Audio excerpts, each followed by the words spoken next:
Students, आज जो हम चैप्टर डिस्कस कर रहे हैं that is chapter 2 sexual reproduction in flowering plants. जो टॉपिक हमें डिस्कस करना है that is the female reproductive organ pistol. फिर हम पढ़ेंगे megasporogenesis and the structure of ovule. तो चलिए देखते हैं structure of pistol. Pistil is the female reproductive organ.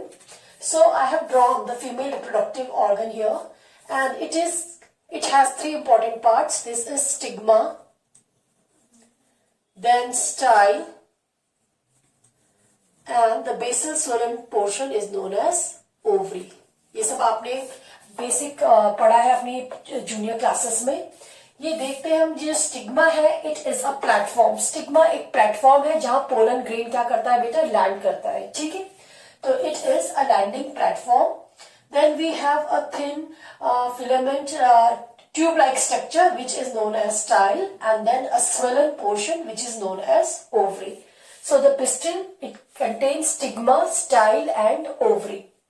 Now this ovary, here we can see this ovary contains cavity and that cavity is known as locule.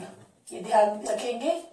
तो ovary contains the ovarian cavity which is known as locule. Now this is a single unit. I have drawn pistil. Now the whorl of pistil, it is known as gynoecium. Clear? जब हम male reproductive organ पढ़ रहे थे तो हमने पढ़ा था वहां पे जो सिंगल है हम उसे क्या कहेंगे, स्टेमन, और उसका पूरे वर्ल को हम क्या कहेंगे, androecium. Similarly, the female, this single unit will be called as pistil, and its whorl will be called as gynoecium. Clear? Now, pistil is also known as carpel. Now, there are few terms which are given in your NCERT. सबसे पहले बेटा एक term use किया गया है monocarpellary. अगर flower में सिर्फ एक सिंगल कार्पल प्रेजेंट है, सिंगल पिस्टिल प्रेजेंट है, then it will be called as monocarpillary. Bicarpillary, when there are two carpels, then it will be called as bicarpillary. Clear? Monocarpillary, single carpel, single pistil. If two carpel is present, it will be called as bicarpillary. Clear? Many carpels are present, it will be called as multicarpillary. तो ये terms आपको पता होने चाहिए, monocarpillary, bicarpillary and multicarpillary. Clear? Now these carpels which is present in a flower, it can be either fused together or they can be free. अगर आपके carpel free है तो हम उन्हें क्या कहेंगे, उस कंडीशन को apocarpous. So apocarpus means when the carpels are free. But if the carpels are fused, then they will be called as syncarpus. Clear? Question आता है, what do you mean by apocarpus?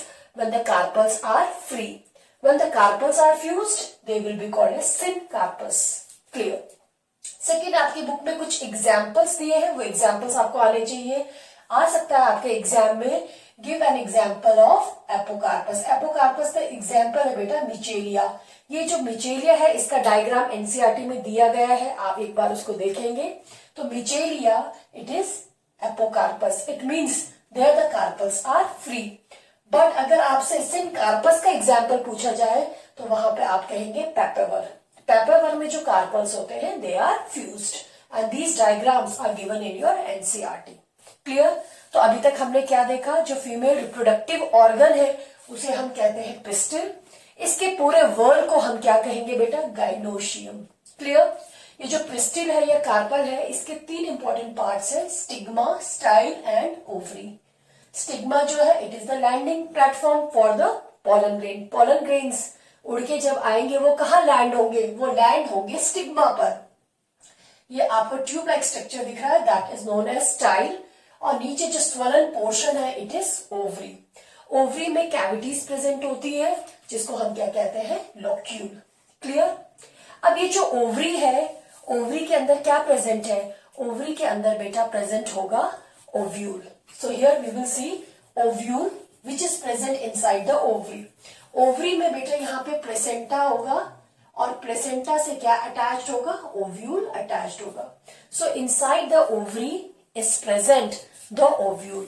Ovule को हम कहते हैं megasporangium. बच्चों को बहुत confusion होता है टर्म्स में, याद रखेंगे megasporangium is the ovule. Clear? आपकी एनसीईआरटी में जो ओव्यूल का डायग्राम दिया है बेटा, it is an anatropous ovule. Anatropous ovule is inverted ovule. Clear? तो आपको एग्जाम में एनाट्रोपस ओव्यूल बनाने के लिए आ सकता है और कई बार ये आ चुका है। तो हम देखेंगे ओव्यूल, जिसे हम मेगास्पोरेंजियम भी कहते हैं, जो ओवरी के अंदर प्रेजेंट है, उसका स्ट्रक्चर कैसा है। ठीक है, सबसे पहले हम देखेंगे एक स्टॉक प्रेजेंट। अगर मैं इस डायग्राम को थोड़ा सिंपल करूं तो it will be like this. देखो बेटा, ये एक स्टॉक है, स्टॉक के ऊपर क्या प्रेजेंट है, दिस इज द स्टॉक। तो इस स्टॉक को हमने क्या कहा, फनिकल। ठीक है, ये मैं आपका इरेक्ट ओव्यूल बना रही हूँ, ऑर्थोट्रोपस। तो this stalk is known as funicle. So this stalk is known as funicle. Clear? वो पोर्शन जहां पे फनिकल और आपका जो ये ओव्यूल है बेटा आप देख रहे हैं वो अटैच्ड है, उस पोर्शन को हम कहेंगे hilum. So this portion is hilum. Clear? So where the funicle and the ovule are fused together, they are known as, it is known as hilum. Clear? Suppose this is the placenta, और ये placenta का है ovary में। तो ये जो placenta से जो स्टॉक अटैच्ड है, इस स्टॉक को हमने क्या कहा, फनिकल कहा। ये ऊपर ओव्यूल है, स्टॉक जो फनिकल है और ओव्यूल है, ये आपस में फ्यूज्ड है कहा, हाइलम में, और ऊपर आप देख सकते हैं ovule. So this is the structure of an ovule. Here we can see, बाहर में क्या प्रेजेंट है बेटा, सबसे पहले आउटर दो इंटेग्यूमेंट्स प्रेजेंट है। जो इंटेग्यूमेंट्स है ये प्रोटेक्टिव कवरिंग है। ठीक है, तो यहाँ पे क्या प्रेजेंट है, integument. This one is outer integument and this one is inner integument. Clear? इसके अंदर प्रेजेंट होते हैं न्यूक्लियस सेल्स, जो क्या है, जो डिप्लॉइड है। क्लियर? फिर से देखेंगे हम स्ट्रक्चर। ये जो स्टॉक है, स्टॉक को हमने कहा फनिकल। देन जहां पे फनिकल और आपका ओव्यूल आपस में फ्यूज्ड है बेटा, उसे हम क्या कहेंगे, hilum. This is our ovule. Ovule के बाहर दो प्रोटेक्टिव कवरिंग है, जिन्हें हम कहते हैं integument, outer integument and inner integument. जहां पे इंटेग्यूमेंट एब्सेंट है बेटा, उस पर्टिकुलर पोर्शन को हम कहते हैं माइक्रोपाइल। याद रखेंगे, बहुत इंपॉर्टेंट है। अगर हमें पोजीशन बतानी है तो हम माइक्रोपाइल और जो बेसल पोर्शन है, दैट इज चैलेजल पोल, इनको लेके हम क्या बताते हैं, पोजीशन बताते हैं ओव्यूल की। जो चैलेजा है वो क्या है, that is the basal part. तो इट मीन्स ये आपका क्या हो जाएगा, micropyle. It is just opposite to the chalazal. ये आपका बेसल पार्ट है, तो ये आपका अपर पार्ट हो जाएगा माइक्रोपाइल। ये वो पार्ट है जहां पे इंटेग्यूमेंट हमारी एब्सेंट है। क्लियर? अंदर हम देखेंगे यहाँ पे क्या प्रेजेंट है, न्यूक्लियस प्रेजेंट है और अंदर एम्ब्रियो सैक प्रेजेंट है। बट अभी हम आगे चल के जब मेगास्पोरोजेनेसिस पढ़ेंगे, तो अभी मैं ये डायग्राम जस्ट रिमूव कर रही हूँ, इसका फॉर्मेशन सपोज अभी नहीं हुआ है। ठीक है, तो we will see what is megasporogenesis. इससे पहले जो हमने चैप्टर टॉपिक पढ़ा था, उसमें हमने पढ़ा था microsporogenesis, the formation of microspore tetrad from microspore mother cell is known as microsporogenesis. Similarly, the formation of megaspore from megaspore mother cell is known as megasporogenesis. ध्यान से देखेंगे, मैंने आपको कहा कि यहाँ पे हमारे कौन से सेल प्रेजेंट है, न्यूक्लियस प्रेजेंट है। ठीक है, अभी एम्ब्रियो सैक का फॉर्मेशन नहीं हुआ है। अभी आप देखेंगे these cells are diploid cells and they are known as nucleus. Clear? तो यहाँ पे मैंने आपका बनाया है ओव्यूल और अंदर बनाया है न्यूक्लियस। अब इन न्यूक्लियस में से बेटा एक सेल, ठीक है, एक cell it will get change into megaspore mother cell. It means it will give rise to megaspore. आई बात समझ में?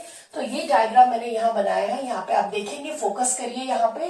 These are megaspore, these are nucleus and one of the cell, कौन सा सेल जो कहाँ है, जो माइक्रोपाइल के नियर है, हमेशा याद रखेंगे। वो सेल जो माइक्रोपाइल के पास है, it will get change into megaspore mother cell. It means it will give rise to megaspore. आई बात समझ में? कौन सा सेल, न्यूक्लियस में कई सारे सेल्स हैं। सारे सेल्स कैसे हैं, all the cells are diploid. So one of the cell which is close to the micropylar end, जो माइक्रोपाइलर एंड के पास है, वो किसमें चेंज हो जाएगा, मेगास्पोर मदर सेल में। क्लियर? जब वो चेंज होगा तो it will grow in size, it will have dense cytoplasm, उसमें डेंस साइटोप्लाज्म है, वो साइज में ग्रो करेगा। सो ये अदर न्यूक्लियस सेल्स है, ये तो अदर न्यूक्लियस सेल्स हो गए जो कैसे हैं, डिप्लॉइड है, और ये हमारा क्या है बेटा, मेगास्पोर मदर सेल। ये भी हमारा कैसा है, डिप्लॉइड सेल है। Clear. Now this megaspore mother cell will undergo meiosis. ठीक है, वो क्या करेगा, मियोसिस करेगा। हमें पता है मियोसिस कैसा डिवीजन है, it is reductional division. So here what will happen, after meiosis 4 cells will be formed. Clear. 4 megaspores बनेंगे जो कैसे होंगे, हैप्लॉइड होंगे। हैप्लॉइड इसलिए क्योंकि अभी क्या हुआ है, मियोसिस हुआ है। इन सब सेल में से 4 सेल में से जो अपर 3 हैं वो डीजेनरेट हो जाएंगे and 1 will remain as functional megaspore. Clear. So here what happened, the formation of megaspore from megaspore mother cell by meiosis is known as megasporogenesis. इतनी प्रोसेस को हमने क्या कहा, मेगास्पोरोजेनेसिस। एग्जाम में क्वेश्चन आता है डिफाइन मेगास्पोरोजेनेसिस, तो वहां आप क्या लिखेंगे, the formation of megaspore from megaspore mother cell through meiosis is known as megasporogenesis। इतना क्लियर हो गया आप लोगों को। फिर से हम देखेंगे बेटा, ये क्या है, हमारा ओव्यूल है। ये कौन से सेल्स है, nucellus. All the cells are diploid, हमने लिख दिया 2n। इनमें से एक सेल जो कहाँ प्रेजेंट है, नियर द माइक्रोपाइलर एंड, वो किस में चेंज हो जाएगा, मेगास्पोर मदर सेल में। And it will grow in size, it will have dense cytoplasm and it will undergo meiosis। जब meiosis होगा तो 4 सेल्स बनेंगे, 4 मेगास्पोर, जो कैसे होंगे, हैप्लॉइड होंगे। उनमें से हमारे 3 सेल्स डीजेनरेट हो जाएंगे and 1 remain functional and now it will be called as functional megaspore. Clear. अब क्या होगा, ये जो फंक्शनल मेगास्पोर है इट विल अंडरगो माइटोसिस। उसमें क्या होगा, माइटोसिस। तो मैंने ये हमारा फंक्शनल मेगास्पोर यहाँ ड्रॉ करा है, just see here, this is our functional megaspore. बाकी 3 हमारे क्या हो चुके हैं, बाकी 3 डीजेनरेट हो चुके हैं। तो ये मैंने एक फंक्शनल मेगास्पोर बनाया है बेटा। It will undergo mitotic division. 3 mitotic division होंगे, 3 बार माइटोसिस होगा। जस्ट सी हियर, जब हमारा पहला माइटोसिस हुआ, फर्स्ट माइटोसिस, तो हमारे कितने न्यूक्लियस बने, 2 न्यूक्लियस। क्लियर। फिर सेकेंड टाइम माइटोसिस हुआ तो कितने न्यूक्लियस आप देख रहे हैं बेटा, टोटल 4। थर्ड बार जब माइटोसिस होगा तो टोटल कितने न्यूक्लियस हो जाएंगे, 1 2 3 4 5 6 7 8 न्यूक्लियस फॉर्मेशन होगा। ये जो डिवीजन हो रहा है बेटा, इस डिवीजन को हम बोलेंगे फ्री न्यूक्लियर डिवीजन। याद रखेंगे, जब फंक्शनल मेगास्पोर में माइटोसिस हुआ कितनी बार हुआ, 3 बार हुआ। कितने न्यूक्लियस बने, 8 न्यूक्लियस बने। एंड जब ये डिवीजन हुआ उसको हमने नाम दिया है फ्री न्यूक्लियर डिवीजन, 8 न्यूक्लियस बन गए। अब इसके बाद क्या होगा, हमें सेल बनाना है तो साइटोकाइनेसिस होगा, साइटोप्लाज्म का डिवीजन होगा। और कितनी बार होगा, 6 बार होगा। साइटोकाइनेसिस होगा, जब साइटोप्लाज्म का डिवीजन होगा तब क्या बनेंगे, हमारे सेल बनेंगे। अभी तो हमारे पास सिर्फ न्यूक्लियस है। ये सेल कब बनेंगे, जब साइटोकाइनेसिस होगा। कितने बार होगा, 6 बार होगा, 6 टाइम्स होगा। जस्ट सी हियर, जब साइटोकाइनेसिस हुआ तो हमें कुछ इस तरह का स्ट्रक्चर मिला। देखेंगे यहाँ पे बेटा, पहले न्यूक्लियस देख लो, 1 2 3 4 5 6 7 8 न्यूक्लियस है। 6 टाइम जब साइटोकाइनेसिस हुआ तो हमारे सेल्स का फॉर्मेशन हुआ। बेटा आप देख रहे हैं, ये जो हमारे 3 सेल है इनको हमने नाम दिया एंटीपोडल सेल्स। क्लियर। ये कौन सा एंड हो जाएगा, this is our challenger end. Clear. बीच में हमारी है 2 पोलर न्यूक्लियाई और जो माइक्रोपाइलर एंड है यहाँ पे भी 3 सेल्स है, इनको हमने नाम दिया एग एपेरेटस। याद रखेंगे, नाम है एग एपेरेटस इन 3 सेल्स का। बीच में जो सेल प्रेजेंट है दैट इज एग सेल और साइड में जो 2 सेल्स प्रेजेंट है बेटा, इन्हें हम कहते हैं सिनर्जिड्स। नाम याद रखेंगे, सिनर्जिड्स। क्लियर। अब ये जो सिनर्जिड्स है यहाँ पे कुछ सेलुलर थिकनिंग है, दिख रही है आपको। This cellular thickening is known as filiform apparatus. It is known as filiform apparatus. Clear? Now, what is the role of this filiform apparatus? कई बार ये CBSE बोर्ड के एग्जाम में आ चुका है। They guide the entry of the pollen tube. जब pollen tube आता है उनकी एंट्री को ये गाइड करते हैं, filiform apparatus. Clear? So together they are known as egg apparatus बीच में हमारा एग सेल है, साइड में सिनर्जिड्स प्रेजेंट है, सिनर्जिड्स में फिलीफॉर्म एपेरेटस प्रेजेंट है जो गाइड करता है पोलन ट्यूब एंट्री को। Clear? So this is the structure of your embryo sac. तो ये स्ट्रक्चर जो एम्ब्रियो सैक है, it will be formed here with the help of one of the nucleus cells. So this will be your embryo sac. Clear? तो हम देख लेते हैं ये एम्ब्रियो सैक एक्चुअली क्या है। Embryo sac is the female gametophyte. Clear?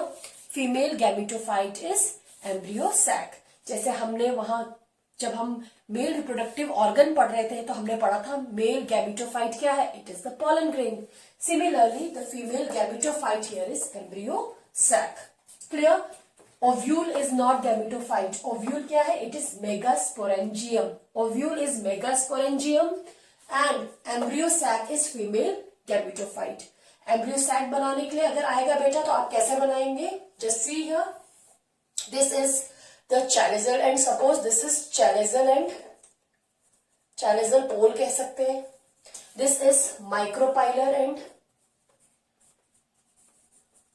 Clear? यहाँ पे हमारे कौन से सेल्स प्रेजेंट है, एंटीपोडल सेल्स। यहाँ पे प्रेजेंट है हमारी polar nuclei and these are our egg apparatus. Clear? It is egg, यहाँ पे हो जाएगा egg, this is synergid, this is polar nuclei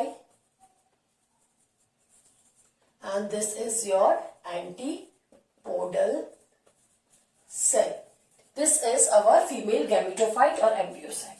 इसमें एक बहुत इंपॉर्टेंट क्वेश्चन बनता है बेटा कि कितने इसमें सेल हैं और कितने इसमें न्यूक्लियस है। तो just see here, we will count the number of nucleus in an embryo sac. 1 2 3 4 5 6 7 8। It is 8 nucleated.